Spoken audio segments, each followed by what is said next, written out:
Hello and welcome to the Country File Council. Yes, Matt has gone for a walk in Cwmbran, Luke is going to eat a hot dog in a castle, and James is wondering why there are spiders in Sheffield. So James, take it away.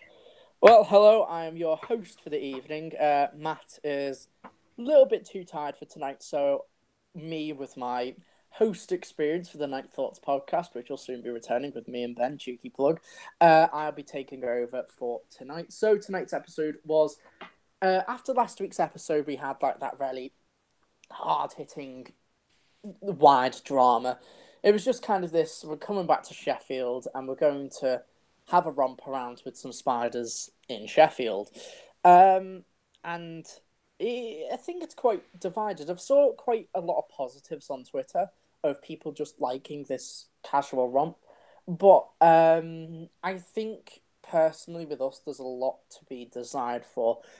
So just to start off, I think a highlight of the episode, but also one of the negatives, as I think there was a bit of lack of exploration, was the family aspect in because we meet Yaz's family for the first time, and just how does that impact Yaz's character herself? Does that kind of make us a bit more familiar with her? Let's get started with Ben. I think that's one of the clangers what this episode does, because up until this point, Yaz really hasn't had that moment to shine. She's had little bits throughout. I think Rosa, when she had the scene with Ryan outside the motel, was when we first started to get a bit of development. But, I feel like the family wasn't really utilized. I mean, it wasn't really the story for it, if that makes sense. Yeah, that makes sense. And yeah, I think that's a good point there. It was the story for it. Luke, what do you think? I feel like her family were intentionally meant to be a bit dull, because you do have that whole thing of her wanting more out of life. So sort of having this nice enough family in the background that she just, they're nice, they're fun to be around, but at the same time, she does want more out of life, and they're just really there. And I think while that's good in a way, it also doesn't make for interesting TV at the same time, unfortunately. So they're just there, really. Like her mum, it's a way to tie in Yaz to the main plot of the spiders and whatnot, but when she doesn't really do anything there, and yeah, I don't know, it just doesn't really, they don't add anything, unfortunately. They don't take anything away from me as such. They're just there, really, and that's about it. Like, it's good to know what they're like. Yeah. I can't really go anywhere with them now, though. There's nothing more. I don't really crave any more of Yaz's family as such. It's just like, oh, there we go.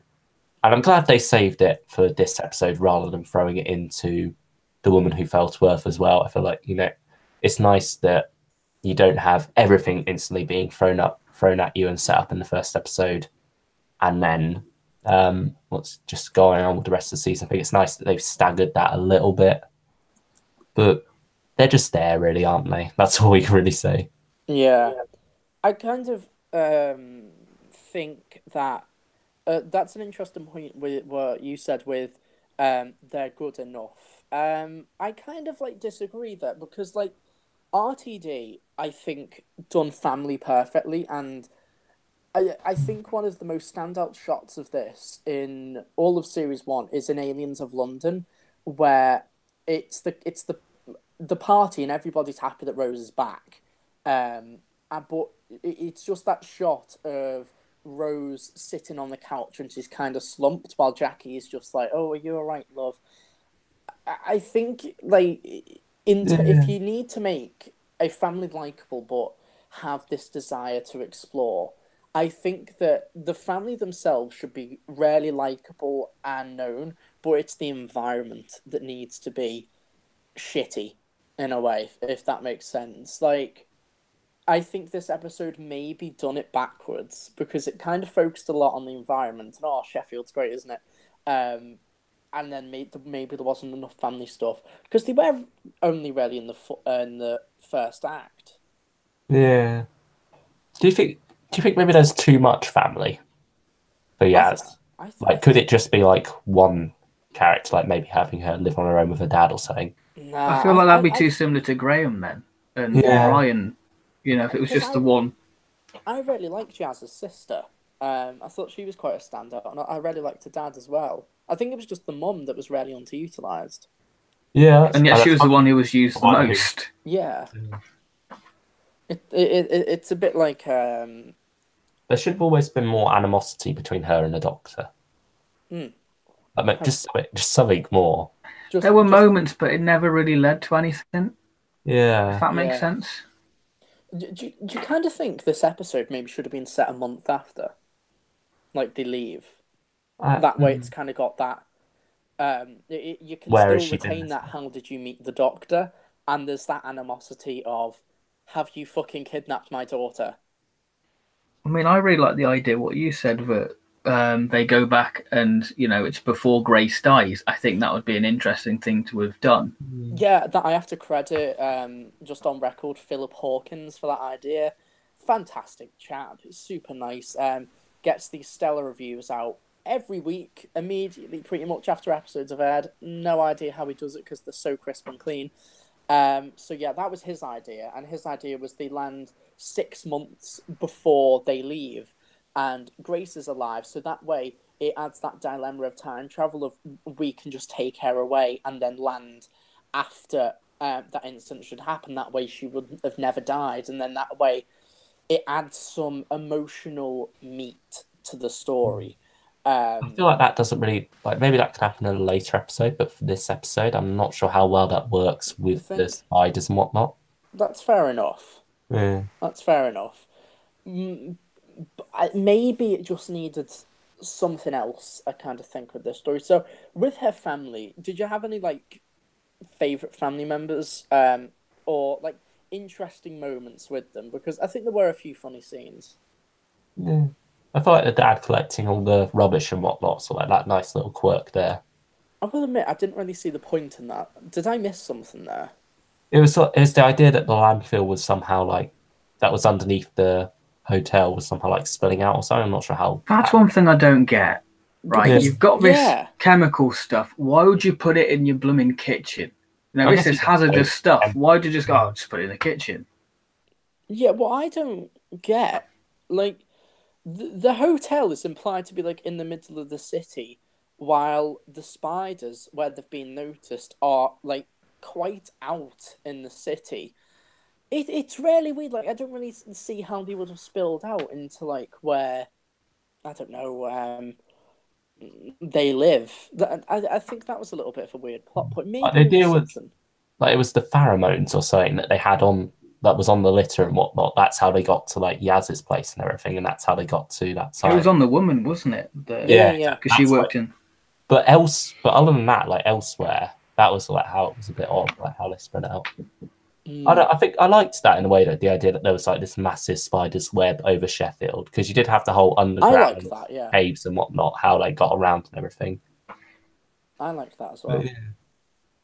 Yeah. Well, I think a lot of ingredients in the same pot, really. Ben, did you have any kind of little standouts with the family? I quite like the cooking bit when Jodie's like, "Oh yeah, your cooking's a bit naff, innit?" Yeah. Even though she hasn't tried it, I quite liked that.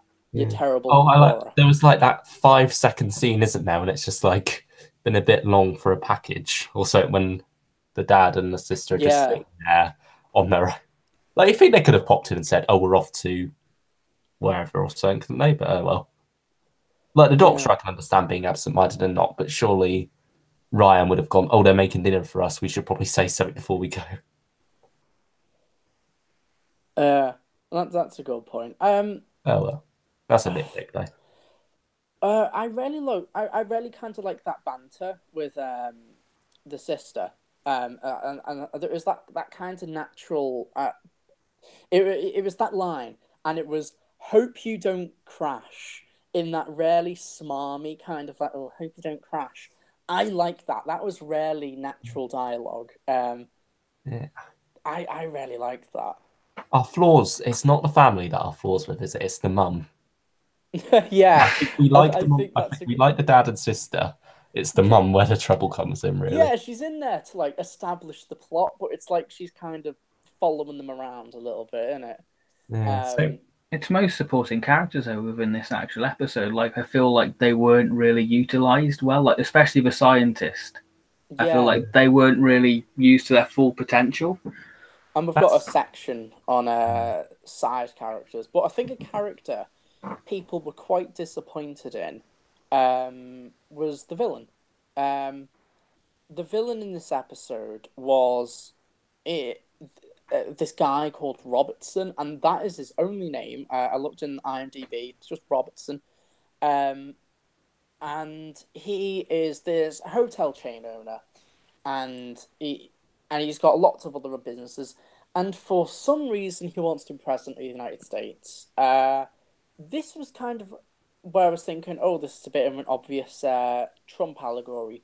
But then there's the line of him saying that he doesn't like Trump, and then it starts to become like this allegory for America in general.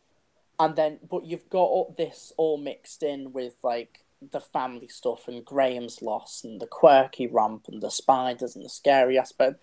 And there's just a lot of stuff. So what did you think of the villain and the kind of like what the whole point of him was? Let's start with Luke this time. Yeah, I think there was some interesting stuff there at first, like this idea that, you know, he's quite eccentric, quite quirky, and you sort of think maybe he can't live without his bodyguard or people like helping him or something at first, if you get what I mean. Like he was very much reliant on that.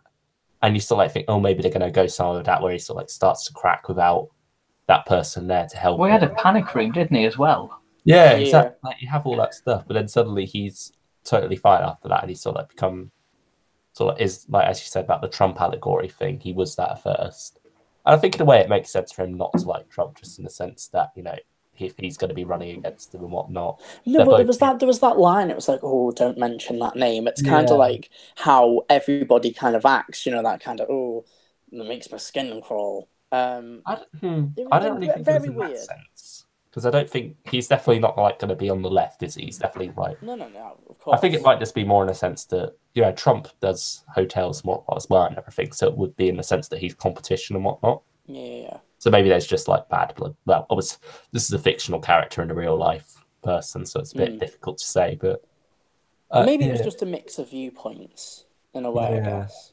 And then and then you have like you said about the whole anti-America or allegory for America as a whole thing with the guns and whatnot. That was a bit awkward as well, and I think it's a similar problem to what I had with the ghost money and whatnot and guns and everything. Doctor Who and guns have always been a bit confused because I liked the meaning. I liked the meaning behind it. My problem is there was no resolution that was proposed, and that's usually what Doctor Who does really, really well.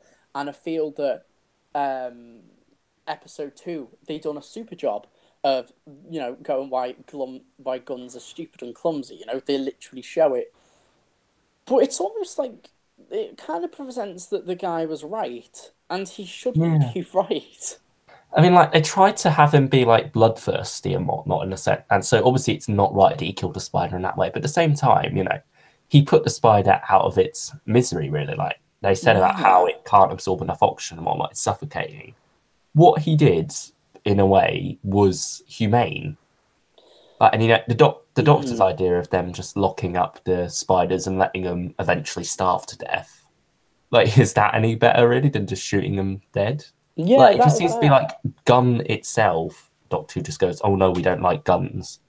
But like killing people, whether you do it with a gun or any other way, it's no better however you do it in a way, isn't it? And that shot of Jodie was kind of like her admitting he was right. Yet the whole point of messages Doctor Who tried to convey is that they're not right. You know. Yeah. There's always alternatives. Ben, what do you make of it?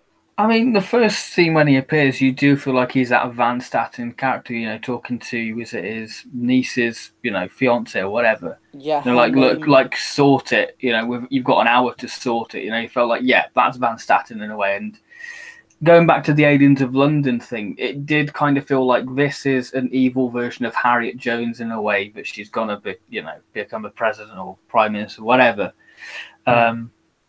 In that sense, and you can feel like he's probably going to be a recurring character at some point, you know, that there is room to do with him. But going back to the America thing, it is basically what, it's a stereotype of America with the whole gun thing. So it is America distilled in a character.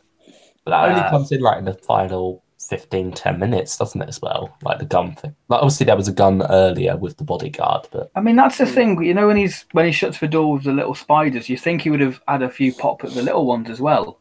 yeah. Like he's got the gun loaded, and you think, well, isn't that kind of what was implied when he was waiting while the spiders were coming through and he's got the gun? Wasn't it kind of implied that he shoots them all and then he's coming for the big one? No, because he puts it away again. That kind of confuses me because he shuts the door and then there's more spiders coming through as well. I think he was off to like the side, wasn't he? Yeah, he was off to the side, but then he shut the door and then there was more coming through. So I don't know.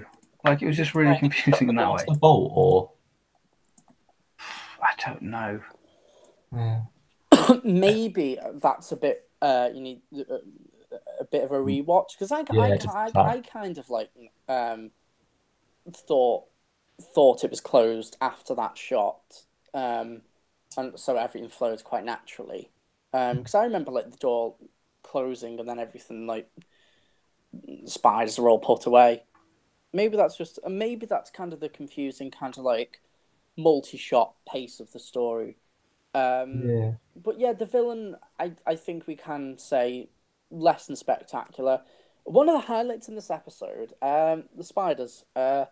So for me, the spiders, I really liked that shot of when they first discover the first spider, and they specifically done it so it's onto the bed, and I thought that's brilliant because kids tonight are going. Have gone to bed tonight, and they have looked under their bed for giant spiders, and then they've been very terrified of their bed sheets because 2 episodes ago somebody was suffocated with a sheet. And another thing, what I like about that is, the bath plug. Yeah. And the spider coming from the bath, like Incy Wincy little spider. It plays with that, everyday thing, going, oh, terrify you. Yeah, I really like it because as a kid, I was quite. The plug hole always like freaks me out a little bit, It's the unknown in a sense. It's like just after Girl in the Fireplace, I checked under my bed and in my wardrobe for a Clockwork Robot because it's that kind of like it's that real world kind of what do you call it, recognition. Real world recognition, you relate to it in a sense. So what did you make of the spiders? Let's start with Ben, since we're a Pertwee channel. I was kind of worried for spiders, not because I was thinking Metabelus, spiders, because Chibnall's not doing any of that. Yeah. But I feel like spiders over the years have just been done, and I just feel like they're kind of generic now. Can we have a different, a scorpion or a different insect or whatever, because we had the Capaldi book, The Crawling Terror, which I thought was a really clever way of doing giant spiders, and obviously spiders have a long history with the show, but I thought they worked in a capacity with this because I've noticed this with Chibnall stories in general, that each story what Series 11 has so far has kind of been a homage to each era. So the first episode is very much new series, typical new series. Then episode 2 is 80s mixes with 60s Who, and then Rosa is obviously 60s, and this is kind of a homage to the 70s with that's a good point. The Green Death, Green Death, isn't it? Green Death and Planet of the Spiders, because it has that it's kind of what Chibnall did with the Silurian 2-parter, with that kind of being a bit of a love letter to season 7, with the whole drill being Inferno, and you've got Silurians in there as well. So it kind of feels like Chibnall was doing a little wink and nod to the Pertwee era within this story. I think the spiders, they looked bloody great. There were moments where, because I don't like spiders because, they killed my doctor, so I have a natural hatred towards them. So, there were moments where my skin did crawl just the way they managed to capture the movement, because I think that's what makes spiders scary, because they move abnormally, but they scuttle. Yeah. And that's why I think they're effective, and I just think they worked really well within this story. Yeah, I quite like that. For me, I don't really think they looked that great, to be honest. I thought they looked all right, to be honest. I think it was the big one, the CGI in sort of like the light. Like in the dark, weird. it was The fine. big one I thought looked the best, and that little shot with the grime music of the spiders thing, that looked really good. But I think you've nailed it with the point there about the movement. I didn't even think of that, but yeah, I think that was kind of something that was lacking with CGI monsters in the past. You know, they don't have like their unique movements, kind of move generically. Oh god, then you had the spider germs in Kill the Moon. Yeah, and you don't really feel like they're spiders because they don't really move like spiders, do they?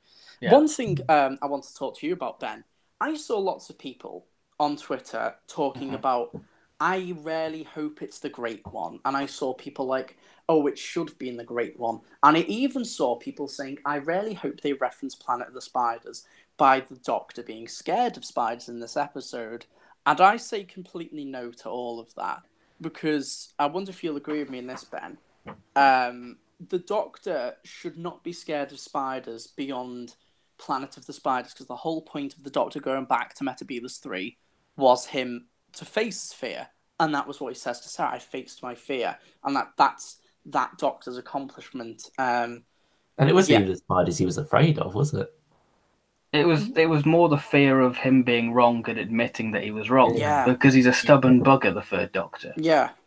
So what do you think about people kind of wanting these Planet of the Spiders references, like, oh, the Great One, scared of spiders? I wouldn't mind. It's kind of one of those things. I wouldn't mind like a one-liner, you know, like what they did with Venetian Aquino, like it's just something quick, like nothing in your face. Yeah. But with the fear thing, the Doctor's face, like going back to the point I said at the beginning, the Doctor's faced spiders so many times. I think there was a little line saying, "Oh, I don't like spiders" within the story, which is understandable. But there's nothing for the Doctor to be afraid of, like you said. That fear's been conquered. You know, she's a stronger person now than when the Doctor faced the spiders first. Yeah. And I just think people are too wrapped up in nostalgia where they're not open to it just being a spider. Yeah. I mean, to be fair, the Metebelis spiders were just spiders, weren't they, from Earth? Because they were on the colony ship, weren't they? And I mean, they do share similarities because obviously the methane gas made them go bigger, whereas we had like radiation from Metebelis. Yeah. So you know, you could say they're probably distant cousins or whatever if you want to say, but they're just spiders at the end of the day. Yeah. There was I forgot my little point. I forgot what it was more of that Green Death thing as well, wasn't it? With the toxic waste and whatnot that's been dumped down there is what makes them. Yeah, they got the episode got quite lost in another message, you know, of the environment, which again has worked for Doctor Who stories in the past, and I think that'd be a perfect topic for Jodie's. I mean, that's pretty topical right now because obviously people are wanting to cut back on plastic packaging. I just maybe think give that its own episode, because I think there was just a lot of maybe too many ingredients, too many fancy ingredients in the same pot. You know, it's maybe have an English businessman instead, and just have it like that. Yeah. And then like cut away from the whole America, because like you need that businessman angle because it is the whole cutting corners thing and whatnot, isn't it? Mm-hmm. And that's like the message of it when it comes to waste removal and everything. And the whole point of him running for president, they are going to land in between 2020 and 2024, and he's going to be president, aren't they? Yeah. Maybe. Because it seems they rarely are building up to the Pandorica 2 Electric Boogaloo, because in a way, none of these villains have been defeated. Rarely, let's be honest. Like, Krasko, I think, is the villain who's maybe had the tiniest bit of finalization, but who's to say he doesn't have like another gadget on him to escape? You know what I mean? Like, he was also shot with a gun, and the Doctor's fine with that. That's another thing that bugs me about Doctor and guns. Like, it's very much plot dependent, isn't it? Yeah, it is sometimes very pick and choose. I think the RTD era is most consistent with it, although hypocritical. But it makes more sense, after the Time War to be against guns. Yeah. Just going back to the spiders, Luke. I don't really think you got your 2 cents in there. What did you kind of think of the spiders in this episode? I think they were all right, really. Like I liked the revelation about them not being alien or anything. It is just like this experiment that's gone wrong, and then you got the whole cutting corners thing as before. Yeah. And I think they were very well done. I think they were quite creepy. You had like that scene early on in the episode in the apartment. You said about it being under the bed and how that's very much going to play on children. I think that was all very well done. It's sort of like the webs and whatnot. It's very ominous. Yeah. I feel like they could have done a bit more with the webs because it just seemed to be like certain locations that were covered in cobwebs, wasn't it? Yeah, that's a good point. Yeah, like I feel like maybe there could have been a bit more of that. Like Get one trapped in the web and like a spider. I know it sounds cliche, but have like a spider going towards that person, stuck in the web. Yeah. Yeah, that would have been good as well. Like maybe have some. I was expecting someone to like try and get out the front door, like probably. I was expecting the businessman to do that, and then him get stuck in the web and whatnot. Yeah, that's a good point. Yeah. Like I think that would be a good idea. Have someone stuck in the web or something. Just have more web around, really. Just so because at the moment it just felt like the spiders were randomly very selective about where they spawn their web. Continuing on from spiders, characters. There was one specific main character, and her name was. Let's try and find it in my notes. She was a scientist, and she was called Jade McIntyre. I think one of a very pointless character because she only is there to provide exposition and facts about spiders and to state that weird things have been going on. When, in my opinion, I think that you could have just had the Doctor be the spider checker and just state that weird things have been going on with spiders with Yaz's family. Just be like, there's been quite a lot of spiders recently, but they're only going in one direction. You can meet someone else and it's like, oh, I saw a massive spider. That's your problem. That's your solution. So what did you kind of think of this, the scientist character who didn't really do anything? I just had a thought. Could you merge her with Yaz's mum? Have Yaz's mum be Spider-Woman? That's a good point. Like, yeah. Be Spider-Woman. Yeah. So what? But yeah, I think. What? Go on, Luke. I sort of get the point of her being there, and you do sort of need it for that revelation of, she's been the one and her friend who got killed. Mm-hmm. They were the ones who were doing the experiments on spiders and whatnot. And so it is important for that bit early on, isn't it? When, for that reveal, when you have all the landfill stuff, she's the one who says, oh, my spider stuff got in there. Mm-hmm. And that's how all this happened. So there's little moments that she is important for the plot, but yeah, I think maybe have Yaz's mum be the one who works on that, and then have that be how it ties in together. So then you have these two mostly useless characters in that second half of the story. If you merge them into one, that might have been better, I think, because there's nothing really saying that Yaz's mum can't be a scientist or anything. And I think that could put her in a bit more rivalry with the Doctor, couldn't it? Have them both be scientists that Yaz looks up to in a way. Yeah, they butt heads a little bit. Yeah, that could be a bit. Yeah, maybe that could be more interesting. I kind of think that in terms of the experiments, the only thing they done to the spider was that it had extra strong webs, and then it kind of failed, and then they threw it away, and then it ended up in the landfill. Couldn't you have just had spiders naturally just got big through the landfill, since that was pretty much where it was anyway? Yeah, well, I think the way they said it was because they were doing loads of different experiments with spiders, and one of them was for it to live forever. Because the idea was that spiders don't stop growing until they die. And so the idea was this spider just hadn't died, and therefore it just kept growing. And that was... But yeah, at the same time... Maybe combining is a better option. What do you think, Ben? I've just had a random thought. Which is probably dangerous. Wouldn't it have been quite nice to have set up the spider thing in episode 1, like just show like a cobweb? Yeah. Because this episode is meant to be like half an hour after they left. Yeah. So surely the spiders wouldn't literally just be randomly there in like half an hour. Like I think they could have subtly set that up. Maybe just haven't noticed. I doubt it though. because that's kind of going back what we were talking about, you know, before before we went up live, and I was kind of saying it's maybe getting a little bit tiresome already, you know, with romp over next episode, romp over next over. It's like you kind of need that overlapping sense. So I think, I think that's a perfect point there, Ben. What else about any side characters really in the episodes? I thought the scientist was a wet lettuce. She didn't really come into, like, she was literally just cannon fodder, like in the background, just waiting for something to happen to her. Yeah. She didn't really come into her own until the big spider. But I totally agree with your point that, you know, the Doctor has encountered many spiders, so they're gonna know the biology of a spider and how it works. So I think just push that. Capturing a spider for her as well. What was that, Luke? There was that whole thing where Ryan and Graham had to go off and capture a spider for the scientist woman. And then she's like, "Oh, is this the biggest one? Go off and find the biggest one." Yeah, what happened to that spider? Because why did they catch that one?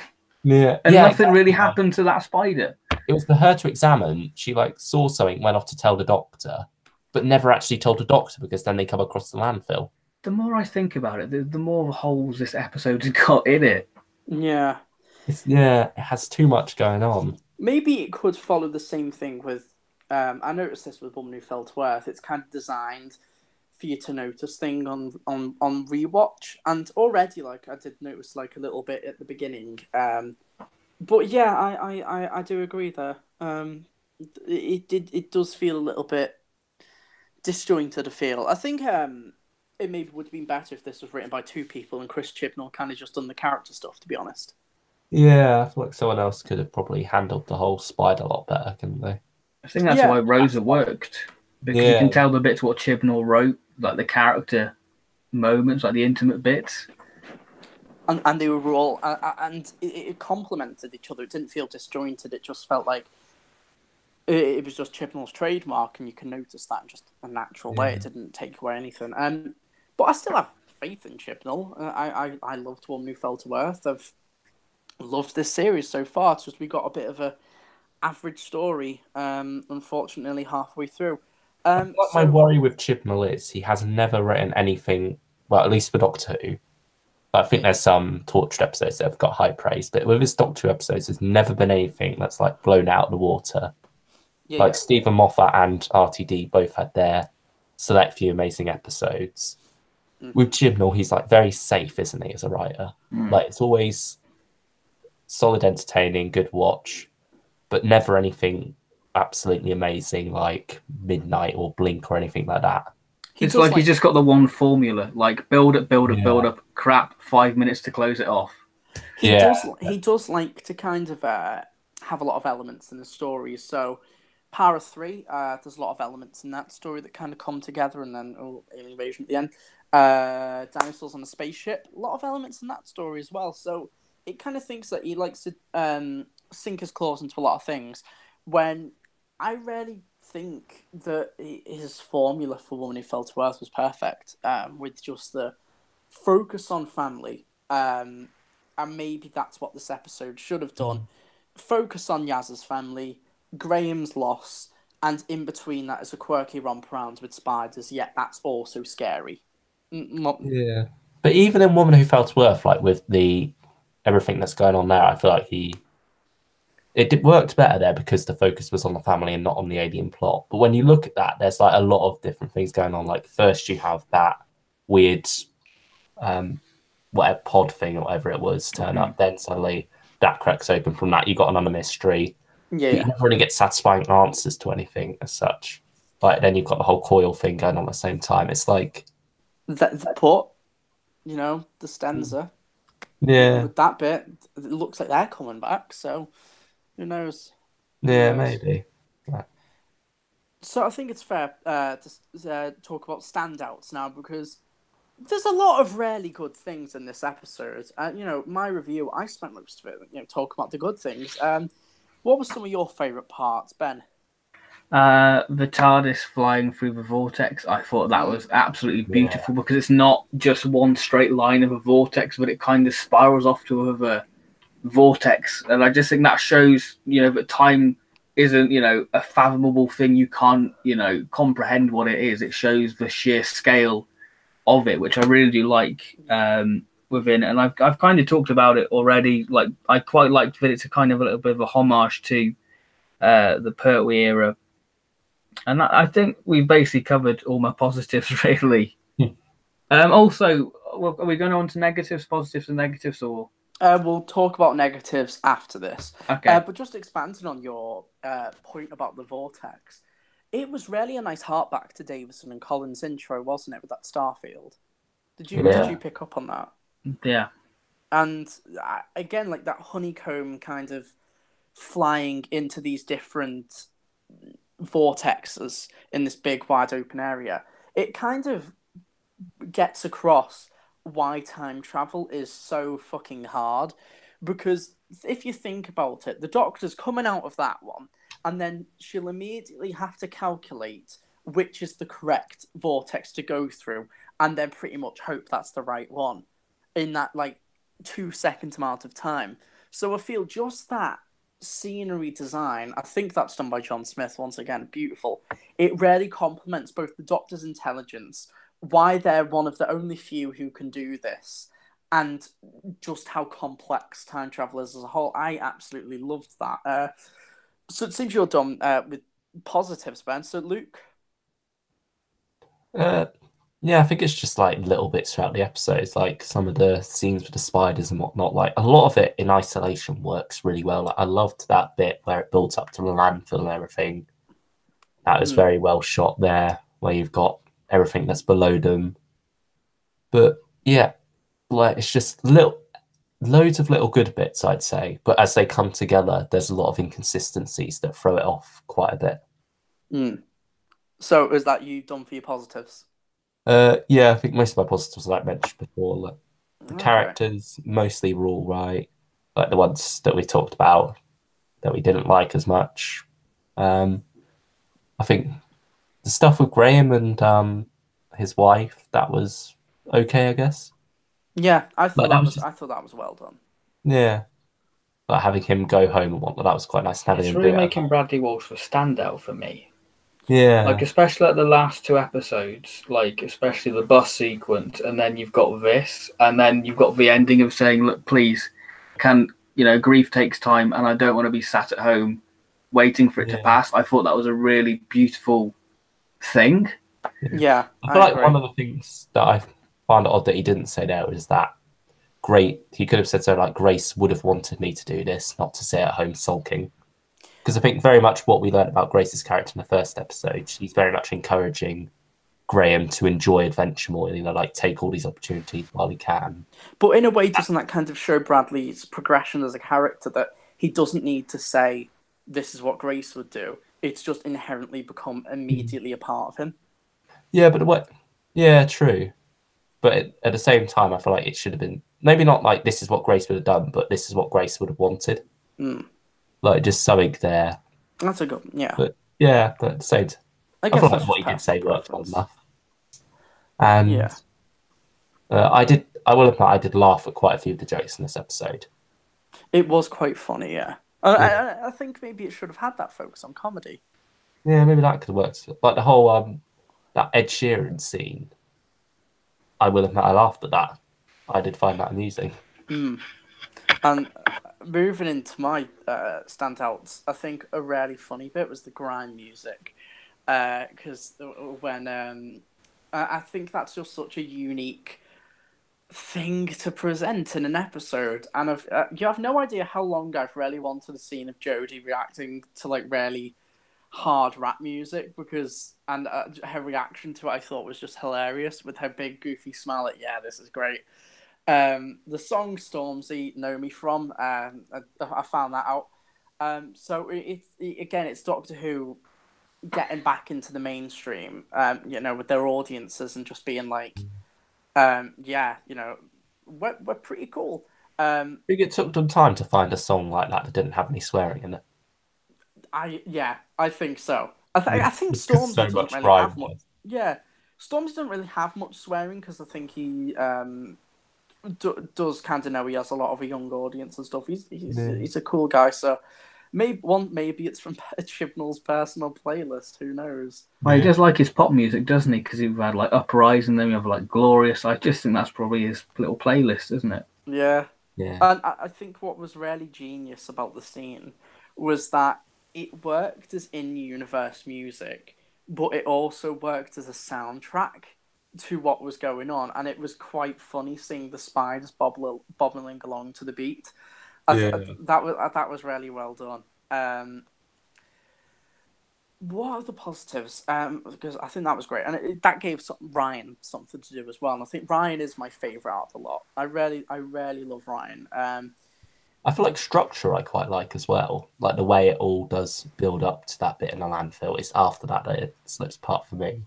Okay. But I feel like maybe like some of the characters are inconsistent and whatnot, but like the overall structure of like how the different characters are going off on their different strands, but then do eventually come together in a hotel. I quite liked that side of things. Yeah. That's a good one. Honestly, for me, I think the structure has to go in my negatives. No, that's fine. For positives, there was that. Oh, what was that really good bit? It was, of course, during like all the family bit, and all that is like, it flowed so naturally. And I think what I just have to comment is just the charm of it. It just it gave like this thing for Yaz to stay home, and then it moves into that really fantastic final scene. And it was we spoke about this in the first Town Council, and it's just the motivations of these characters. Like they spelled out for the viewer, and I think that's really nice because they did already establish this prior. It's just in case you didn't pick up on it. And I really like this. It's just like Yaz, she does desire more from life. She's not getting much out of her job, so she's just. And her family life, it's just fine. She has that desire for more. So does Ryan. With living in the working in the warehouse. It's obviously not a job that he wants to do forever. So he's thinking, doing the most for his life. And Graham, of course, wanting to do something again for Grace because of Grace. And yeah. Just quickly putting in here. Yeah, go on. About going back to the family point, we had a little. Ryan had a note from his dad. Oh, that was the point. So you kind of feel like, are we gonna in a future episode? We've had Yaz's family. Now we're gonna, go to Ryan's.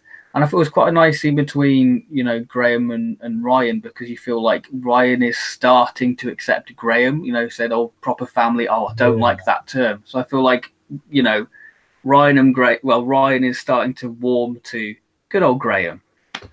Yeah, I like that. There's rarely some lovely progression with these characters. It's a shame Graham didn't really pick up on that, wasn't it? Yeah, maybe. I think that Ben did nail that a little bit there. About a lot there. He really did nail that point of we're going to see Ryan's dad.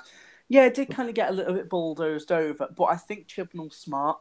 And he wouldn't say that unless it will be picked. It was going to be for a reason. Yeah, I agree. So, again, it was just natural. That final scene was great. I really loved Jodie kind of stunting them from leaving and just being like, "Sure, you want to go?" And then she's kind of just like the sad puppy in the background. She's obviously just wanting to invite her in, and then she immediately jumps. I thought that was great. That's become a bit of a meme on Twitter. I thought that was really, really funny. Just really natural dialogue. Jodie, I still love that hair doctor. Ben, you kind of had a bit of a few issues with her in this episode, but personally, I still think she's got a bit of the. In this episode, I really thought she had that graceful charm that Tom Baker would portray in Robot. Even though I don't really think his character's that great in Robot, a lot of the moments of like, are we dating? For some reason, immediately reminded me of when the Brigadier is explaining to everybody what's going on and the doctor's just pissing about the dandelion and then blows it in his face. just that little bit of Tom Baker in it, and I thought there was that little bit of sparkle. I see Tom Baker when she smiles and does that goofy grin. Yeah. Yeah. But she also makes it her own thing as well, because Tom was, of course, the eyes and the grin. She's just got, like, the really goofy face. So, yeah, I think that's kind of what I've highlighted with Doctor. She kind of takes these elements, what makes it her own, just enough that you see part of the Doctor in them. A lot like what Capaldi done, really, eventually. Yeah. With the whole Pertwee thing and the boyish charm of Tom Baker and things like that. Negatives, though, well... Seems that you have got a lot, so let's go on, Luke. Yeah, so I already mentioned a couple of like how a lot of the things came together, like just the inconsistencies with that the businessman character. I know you've referred to him as the villain, but I don't really see him as the villain of this story. Nothing, yeah. In many ways, like just I feel like maybe he was intended to, but it just doesn't really play out that way ultimately. Yeah. Like just like that was very clumsy how he was handled, unfortunately. I feel like everything after the landfill, like it just felt like just Chris Gibble had been like, "Oh, I've got to wrap this up now," as Ben said, So like that rush to get it all finished and everything, and it felt like after you got the landfill reveal and everything, and then you sort of have this thing of the spiders maybe aren't really that dangerous or something. I don't know. It sort of feels a bit like awkward in a way. Like you can't just leave. You got to wrap it up somehow. But at the same time, how do you wrap it up? And then it's sort of like frozen the whole gun argument thing there, which I think was very clumsily handled. But yeah, it's a shame really how it just didn't really come together as it probably should have done. Even if it did come together in the end, I feel like there's still a lot of problems throughout, but I feel like it could have been a much better episode if it did come together at the end, really. Yeah, I think that's my biggest negative really is how it did all come together in the end, and just a lot of confusing things going on throughout. Like it felt like it had too many different ideas and just not enough things all coming together nicely. Yeah. What about you, Ben? I found it a little bit clunky, I'll be honest. I think that that's the thing what I found with some of the episodes of Series 11, that it takes a while for me to actually click in with the episodes for me to go, okay, we're watching it. It takes me a while to get settled in the actual story. I'm not sure whether that's, Chris's writing style or whatever, but it takes me a while to get into it because sometimes the stories just feel very clunky for me to enjoy them. We've mentioned the supporting characters. I feel like they were just, cannon fodder to be there. And just weren't really utilised to their full advantage. And I know you've talked about the grime music, but I guess this is down to music taste. I kind of laughed at the start, thinking, "Oh, that's quite a nice little way of doing it." But as it went on, I kind of cringed. I'll be honest. And I can just hear those people going, "Oh, Chris Chibnall's ruining Doctor Who by putting pop music." It's nothing to do with that, because it makes perfect sense why there would be grime music, because obviously the vibrations, that's how spiders get their prey or whatever. So it makes sense, but for me, it just kind of the joke went on for a little bit too long. Yeah, that's a fair point. For me. But I found humour when you see like the spider just, scuttling towards this grime music, like they're going to have a bit of a rave inside this panic room. It's like the crab meme, isn't it? I saw that on Tara's posting. And it's the crabs dancing along, and then it'll have that message in between, Big Finish isn't canon. It reminds me of that. But yeah, that's kind of my negatives with it, really. That'll be a meme come tomorrow, won't it? Yeah, I'm really expecting that to be, and yeah. Negatives for me, just the fucking structure, man. Like the first act was brilliant. I thought it was so charming. And then we get introduced to the spider. And then I immediately see what's wrong with the episode. Because I think, where the fuck is this going? And then that continues. Where is this going? Then they get to the hotel and the gun gets pulled out. Where is this going? And then the third act, it just kind of throws, oh, yeah, landfill, yada, yada, yada, bish, bash, boom. I'm going to shoot this because, aren't guns fucking totally awesome?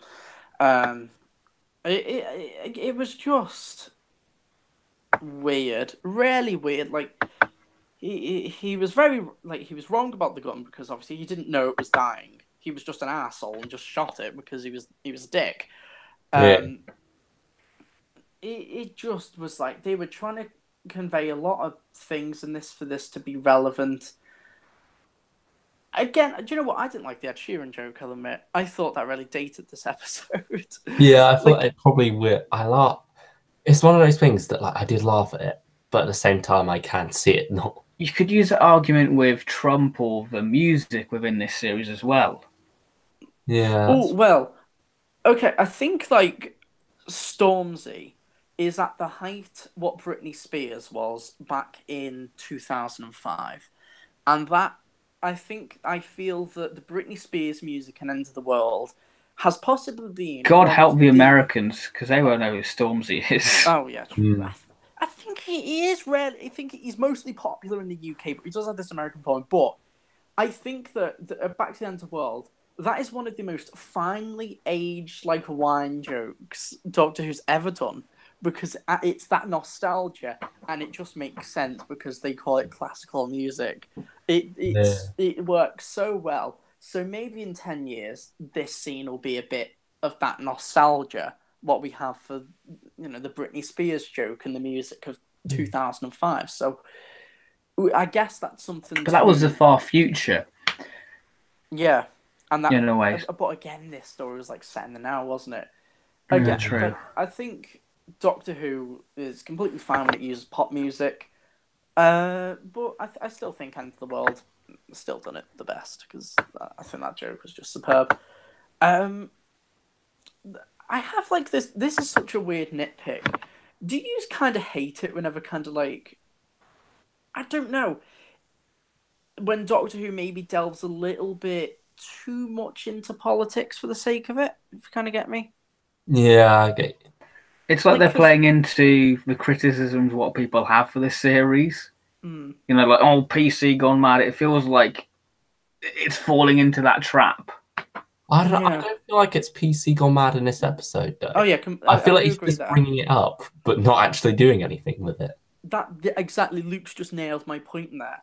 The Happiness Patrol, I think, it's done in such a way that's smart. You know what I mean? The Pertwee era is the place you go for political stuff. Oh, yeah. Malcolm Hulke, I think, is one of Doctor Who's best writers they've ever had, because his political elements to his stories, they were relevant at the time. They will always be relevant, but they're done in such a way that they complement the story. Do you know what I mean? And they use these real world elements to just make this well-rounded, flawless thing. Because Malcolm Hulke, fucking genius of a man, and even his books, brilliant stuff.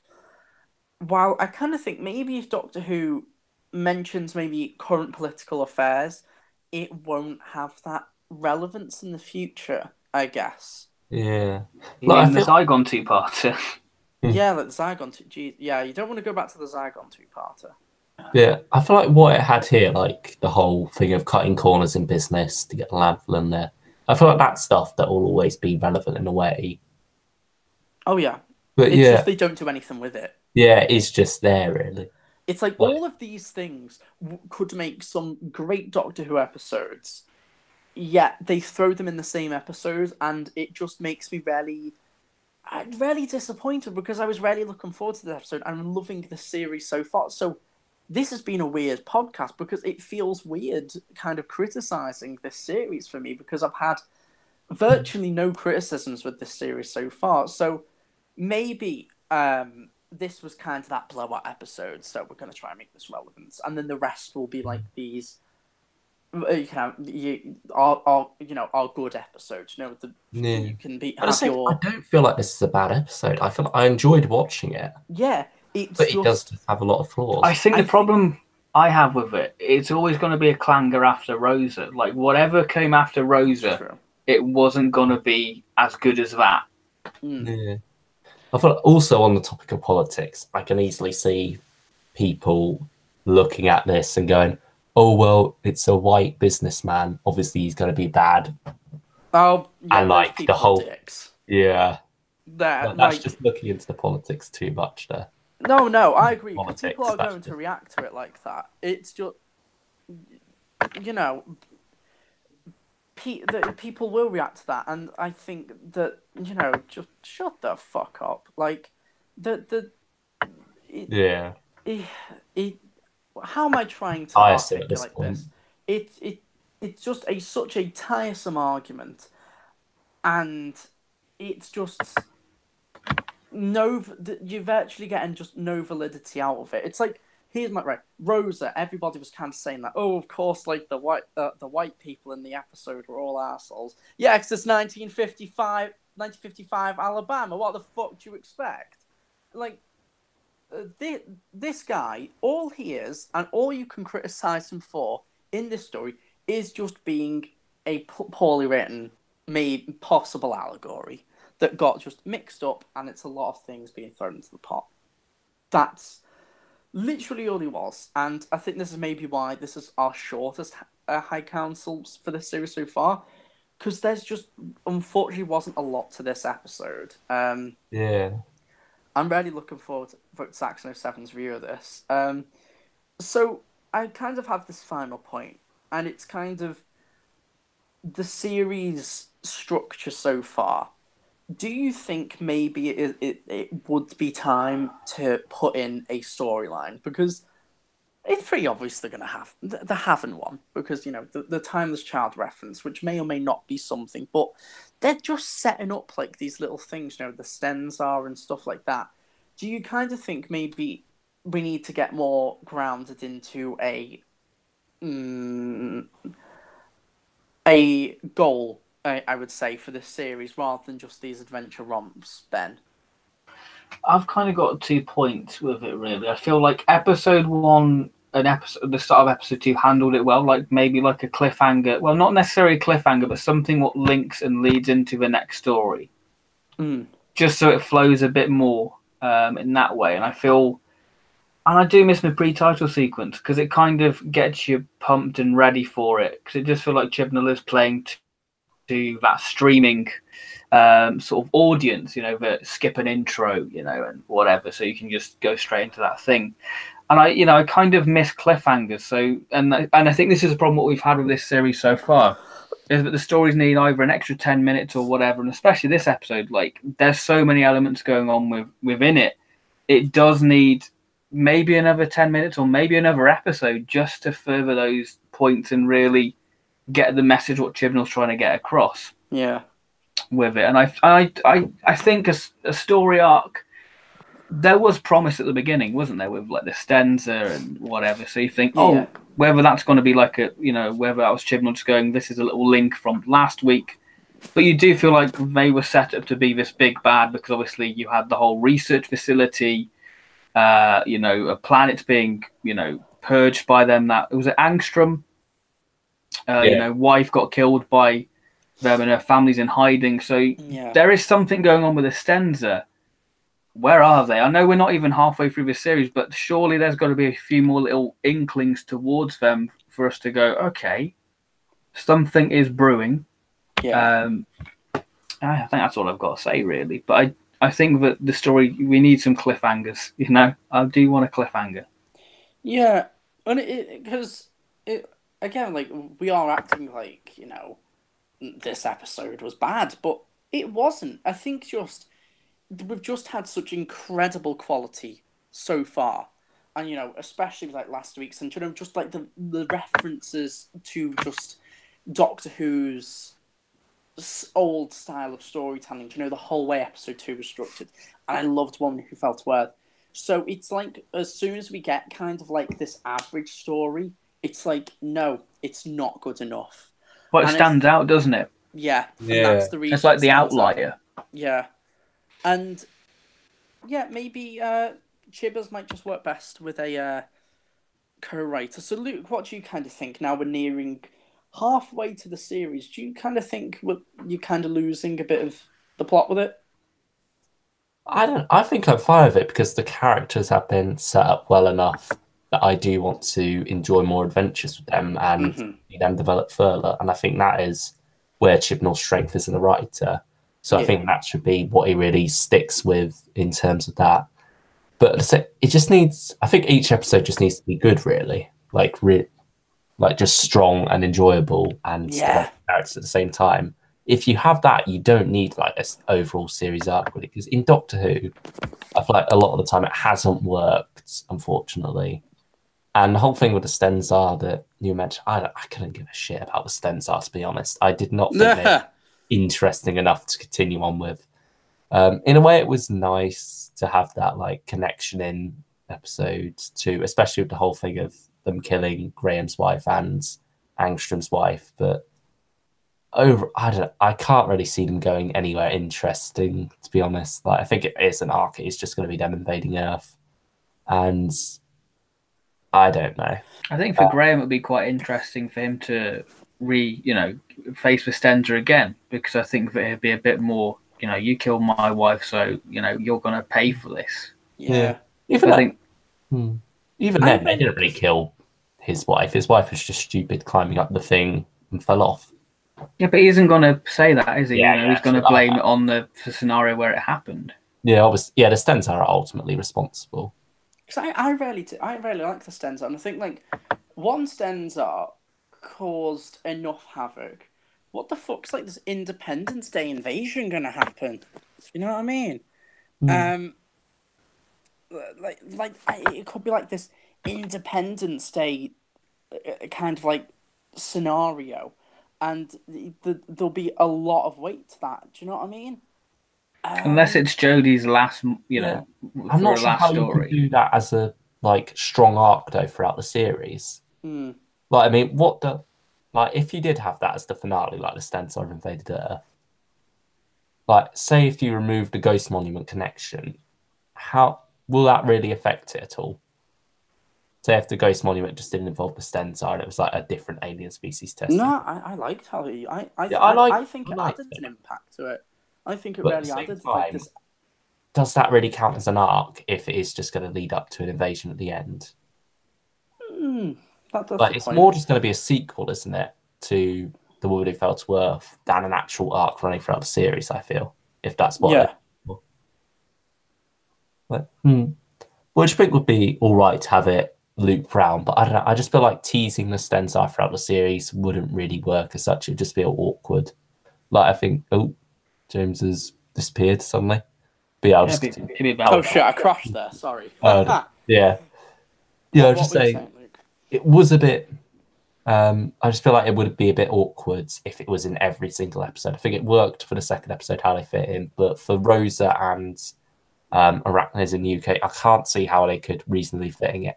I would have said leave it in Rosa, but have it back in episode 4. Yeah, but how would you fit into this episode?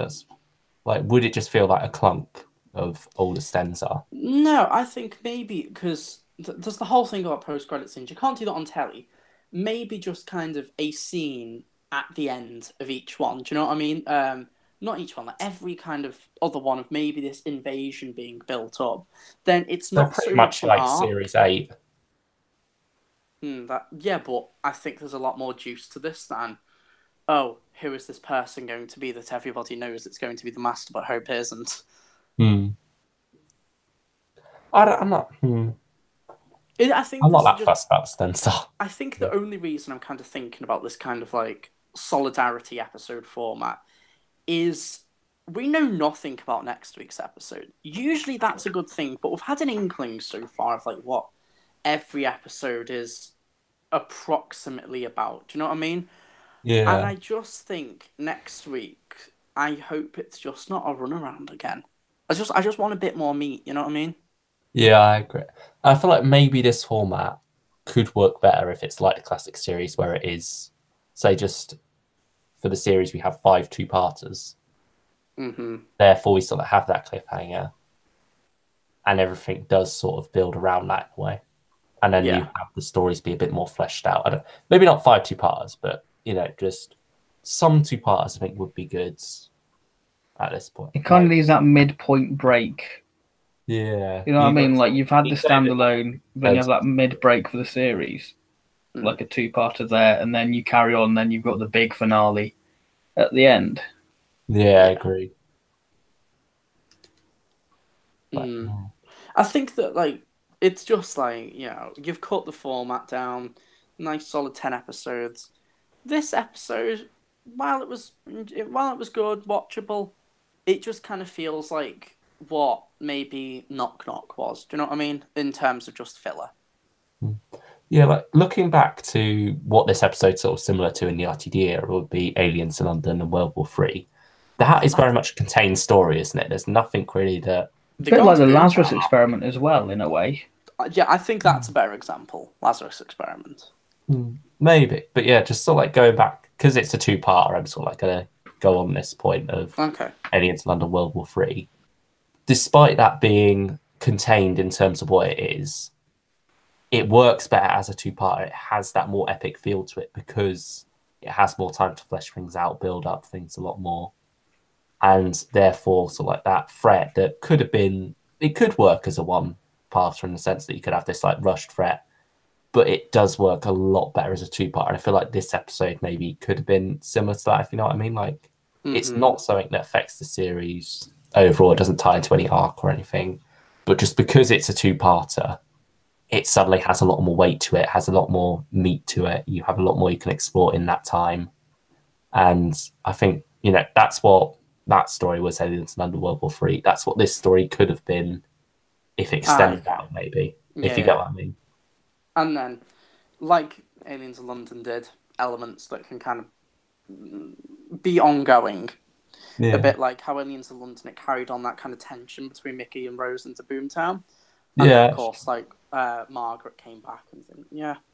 Like, there's a reason, like, as well, those mid-season two-parters were very well remembered because they had the time to explore that story a lot more. And there are some episodes that do work very well as a one-parter and wouldn't really work if stretched out. But I feel like ultimately there's something special about when you do have those two-parters. Those are the stories that you really remember, that you can really get into more. With 4 main characters as well, I think there's a lot you can explore in a two-part story. And so I think that's maybe something this series does need at the moment. Yeah. Anyway, I think we've kind of dwelled a little bit onto the negatives a little bit too much. So we wrap this up. Again, like this episode, I think this is one of our shortest ones just because, again, it's very standalone. So ratings, Ben? I'm going to give it a 7 out of 10 for now. Oh, 7? I'll give it a 7 for now. Okay. Luke? 6.5, I guess. I feel like that's the fairest I can give it. Yeah, I would give this a 6. So just because I was thinking about it during the episode, this is a 6. And then, like, I explored more of the things I liked. My review, and I said, 6 I think is a fair one. Because if I think without the family stuff, this will be a 5 out of 10. But the family stuff and just some of the little quirks just added like this nice little element to the series, really. So this feels like the one that was most rushed written. Yeah. What we've had. It feels like Chibnall's gone, oh, I need an episode here quickly. I've got this Yaz's family stuff I need to do. Let's quickly get this out there. And that's another thing I'm worried about with next week, how it's another one by Chris Chibnall. I'm just thinking, has he bitten off more than he can chew here in terms of how many episodes he's writing? I don't think it is by Chibnall, I don't think. No, it is. Is it by Chibnall? Yeah. And I then thought it was by another writer. By Vinay Patel. Yeah, like he's written the first 2, 4 and 5, and then he's writing the 10th one. So it seems that we are going to get some fresh blood in between the midpoint, really. But yeah, I think that can be our dynamic for the thing, as Chibnall bitten off more than you chew. But, I don't think this episode was anything to hold against Series 11. I just think it's the natural way Doctor Who is, in a sense, and just the way it generally is structured, how it's been structured for the past 13 years. And it, unfortunately, you just do get those things, like season 26, what I think is one of the best series Doctor Who history. It's my favourite one.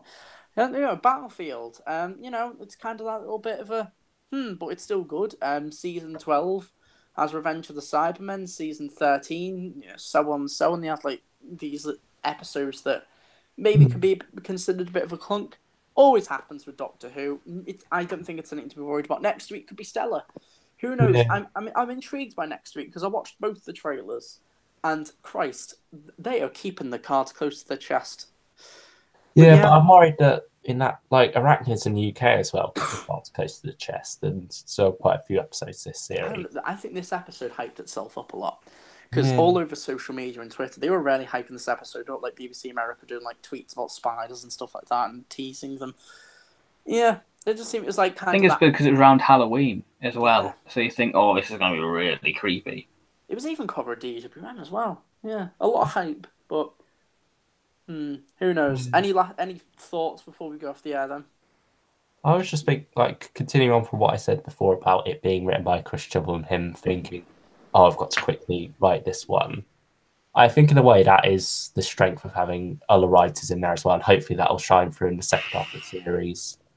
In that they've only got their episode to focus on, so they can really put their all into it and hopefully make it the best episode they can do.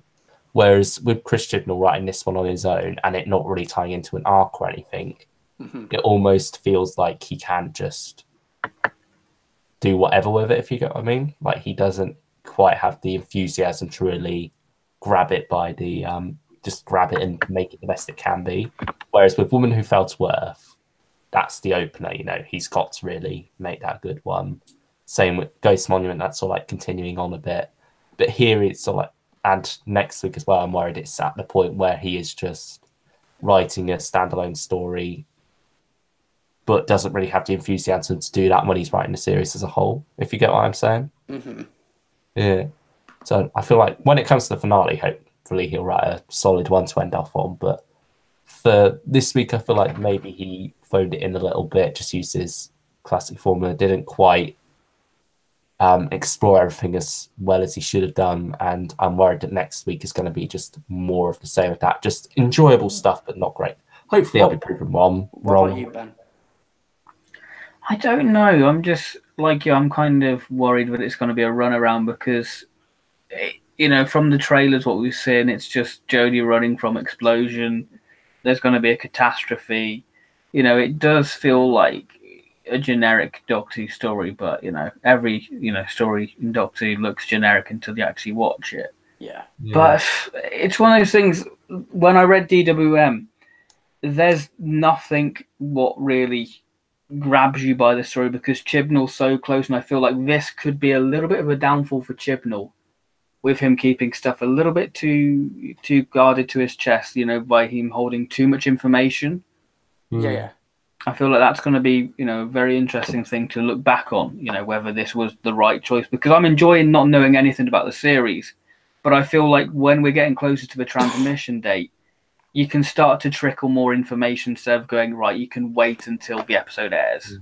I'm also, one of the other things I'm worried about next week's episode is that, like, with at least each episode so far, so like if you had a mate who hardly ever watches Doctor Who or something, if he asked you about, oh, what's this one going to be about? Oh, you could say, oh, the Doctor's meeting Rosa Parks. Oh, the Doctor's got these giant spiders. If someone came up to you and asked, oh, what's this week?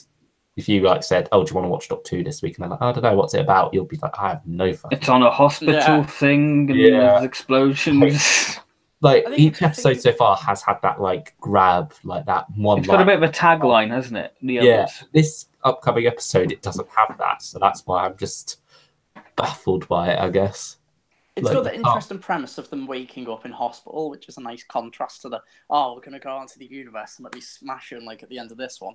So that's that good element. But, I don't know, maybe just add just a little bit more. I think we're just desiring a bit more because we've had a bit of a dud episode in a way. And while I think after Rosa, we were all pretty much very content because we had a really solid story. And again, previously, I think that we were all kind of sound up until our date. Rosa, of course, I think we were all worried with the political stuff with how Doctor Who's handled that in politics. But just in terms of like good stories, I think we've all been like pretty hopeful. While this has kind of left us a little bit, you know, it's like kind of, what's going to happen next? But here's another argument for two parts as well. Here, because he's obviously written both this one and the next one. Yeah. If it had been a two-parter, he'd have had more time to plot that all out, he wouldn't have to worry about coming up with 2 separate plots and working that all out and rushing them. Yeah. So I think that's just another plus with 2 parters there. Mm. He would have more time to get that all together, whereas writing 2 separate episodes would take longer. Yeah. I'd imagine. But yeah, anyway, you can continue and wrap this up now, I guess you want to do.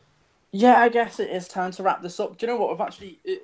I thought this was going to be the shortest one, but we've actually gotten over the time that we actually spent on Rose already. Because I think we had nothing but praise for that episode. But I think we bask in nitpicking, I think. But we haven't really talked that much about arachnids in the UK. I feel like we've gone off on quite a few tangents about Series 11 overall at this point.